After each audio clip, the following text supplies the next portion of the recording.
Radio announcer, news caster और सदाकार अजहर लोधी ने senior सहाफी Matiullah जान से बात करते हुए ये इंकशाफ किया है कि लियाकत अली खान को जब गोली लगी तो उस वक्त अजहर लोधी कंपनी बाग, जिसे बाद अज़ां लियाकत बाग का नाम दिया गया, में मौजूद थे। और इन्होंने न सिर्फ लियाकत अली खान को गोली लगते हुए देखी, बल्कि जिस शख्स ने इन्हें गोली मारी इसको भी गोली लगते देखी और इसे गोली मारने वाले को भी अपनी आंखों से देखा। अजहर लोधी के मुताबिक लियाकत अली खान जिस वक्त स्टेज पर पहुंचे तो उस वक्त स्टेज पर सिर्फ एक कुर्सी, एक मेज, एक रोस्ट्रम और एक माइक मौजूद था। स्टेज इस तरह से बनाया गया था कि कोई और शख्स तकरीर के दौरान इस स्टेज पर मौजूद ना हो। लियाकत अली खान उस वक्त स्टेज पर बिल्कुल तन्हा थे और सैयद अकबर यानी इनका कातिल स्टेज के बिल्कुल सामने बैठा था। अजहर लोधी बताते हैं कि वो उनसे महज 3 गज के फासले पर था। बकौल अजहर लोधी के, सैयद अकबर कुछ खा भी रहा था। जब लियाकत अली खान स्टेज पर आए तो अभी उन्होंने महज बरादराने मिल्लत ही कहा था कि सैयद अकबर ने इनको गोली मार दी। लोगों ने तालियां बजाईं। उन्हें लगा था कि शायद वजीर आजम के इस्तकबाल के लिए पटाखे छोड़े जा रहे हैं, लेकिन फिर अचानक गोलियां चलने लगी।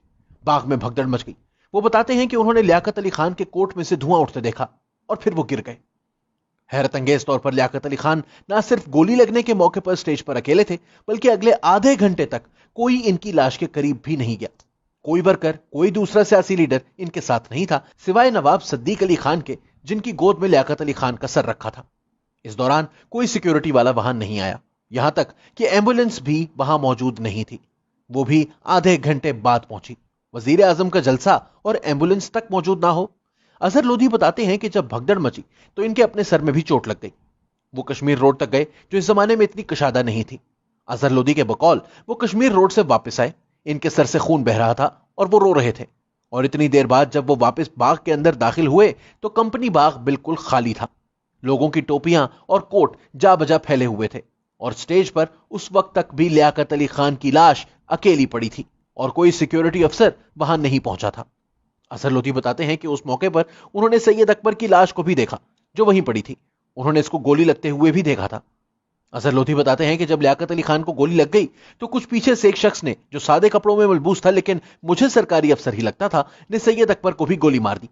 इनके मुताबिक लियाकत अली खान के कत्ल के पीछे कौन था ये तो उन्हें नहीं पता, लेकिन यकीनन ये एक साजिश थी जिसके तफ्तीशकार तक को हादसाती मौत ने आ लिया था।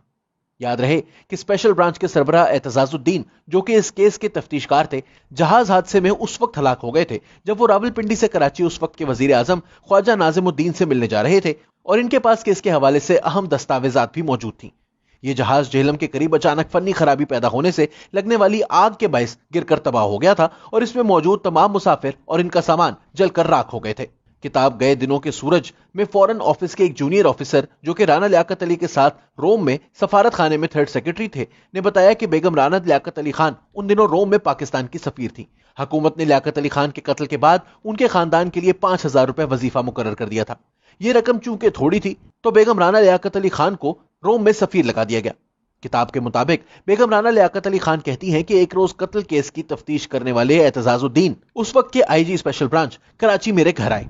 उन्होंने मुझे बताया कि वो कातिल तक पहुंच चुके हैं। अगर वो चंद दिन मजीद रह गए तो ये राज नहीं रहेगा। मैंने उनसे तफसीलात पूछी तो उन्होंने बताया कि सैयद अकबर, जो कि लियाकत अली खान का कातिल था, इसको 15 अक्टूबर को एक CID का एहलकार एबटाबाद से रावलपिंडी लाया था। होटल के रजिस्टर में भी इसका नाम दर्ज है। इसको इस काम के 15,000 रुपए दिए गए थे। 10,000 इसके घर और 3,000 इसकी जेब से बरामद हुए हैं, जबकि बाकी 2,000 का अब तक सुराख नहीं लगाया जा सका। वो और इसका बेटा सबसे पहले पंडाल में दाखिल हुए और पहली कतार में स्टेज के बिल्कुल सामने जाकर बैठ गए। उस वक्त इस सारे पंडाल को पुलिस और CID के एहलकारों ने घेर रखा था। फिर इस मशकूक हरकत पर इससे पूछ पड़ताल क्यों नहीं की गई? जलसा शुरू होने से पहले जब सारे पंडाल की तलाशी ली गई तो पुलिस ने इसकी जेब से पिस्तौल बरामद क्यों नहीं किया? लियाकत अली खान के कत्ल के बाद जब सैयद अकबर के करीब बैठे कसाब ने इसे दबोच लिया तो फिर शाह मोहम्मद ASI ने इसे गिरफ्तार करने के बजाय कत्ल क्यों किया? मुश्ताक गुरमानी रावलपिंडी में होने के बावजूद वजीर आजम के जलसे में शरीक क्यों नहीं हुए? गुलाम मोहम्मद ने गवर्नर जनरल बनते ही IG पंजाब कुर्बान अली खान को गवर्नर बलूचिस्तान क्यों बना दिया? और फिर मौत हर वक्त साए की तरह मेरा पीछा क्यों करती रहती है? रोज रोड पर मेरी गाड़ी का एक्सीडेंट क्यों हो जाता है? सारे सवालों के जवाब हैं, बस मुझे एक सबूत की तलाश है जो चंद रोज तक हो जाएगा। इसके बाद मैं अपनी रिपोर्ट आला हुकाम की बजाय अखबारात को पेश करूंगा ताकि मुजरिमों को सजा मिलने से कबल ही रिपोर्ट तारीख का हिस्सा बन जाए। एतजाजुद्दीन से इस मुलाकात के बाद मेरे खदशात हकीकत का रूप धारने लगे। मुझे अपने खाविंद के कातिलों का यकीन हो गया और मैं बड़ी शिद्दत से एतजाजुद्दीन की रिपोर्ट का इंतजार करने लगी। लेकिन चंद रोज बाद जब इसकी रिपोर्ट मुकम्मल हो गई तो इस तैयारे को एतजाजुद्दीन और इसकी रिपोर्ट समेत बम से उड़ा दिया गया। यूं मेरी आखिरी उम्मीद भी दम तोड़ गई।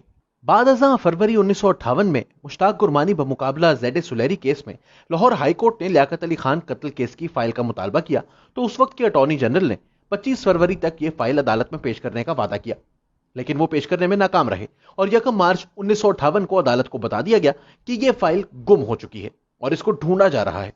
8 मार्च को सीआईडी के एक अफसर ने अदालत को बताया कि फाइल नहीं मिल सकी, लिहाजा इसे अदालत में पेश नहीं किया जा सकता। पाकिस्तान में अक्सर कहा जाता है कि लियाकत अली खान की मौत की वजह वो तकरीर थी जिसमें उन्होंने पाकिस्तान के तमाम सूबों के नाम उंगलियों पर गिने और अंगूठे को कश्मीर करार देते हुए मुक्का हवा में लहराया और भारत को वो मुक्का पसंद ना आया। अजहर लोधी भी इंटरव्यू में इसी मुक्के की तरफ इशारा करते हैं। लेकिन कैसी अजीब बात है कि इस कत्ल से फायदा उठाने वाले सब पाकिस्तानी सियासतदान और ब्यूरोक्रेट थे। इस कत्ल का तफ्तीशकार तैयारा हादसे का शिकार हो गया और फाइल पाकिस्तानी अफसरान से गुम हो गई। क्या यह सब भी भारत कर रहा था? अजहर लोधी के मुताबिक कंपनी बाग जलसे की सिक्योरिटी का इंतजाम एसपी नजफ खान की जिम्मेदारी थी। इसका भाई उस वक्त एक सिपाही था। बाद अज़ां मेरे वालिद जो खुद भी पुलिस में थे, जब जेहलम में पोस्टेड थे तो नजफ खान का यही भाई जो कुछ ही साल पहले महज एक सिपाही था, एसपी बनकर जेहलम में तैनात हुआ, जिस पर इनके वालिद ने सर्विस से इस्तीफा दे दिया कि अब इस नौकरी का कोई फायदा नहीं। क्या ये तरक्कियां दिलवाने में भी बैरूनी हाथ शामिल थे या कुछ अंदरूनी हाथ इस साजिश में मुलव्विस थे? हमारे जैसे मुल्कों में ऐसे सवालों के जवाब कभी नहीं मिलते।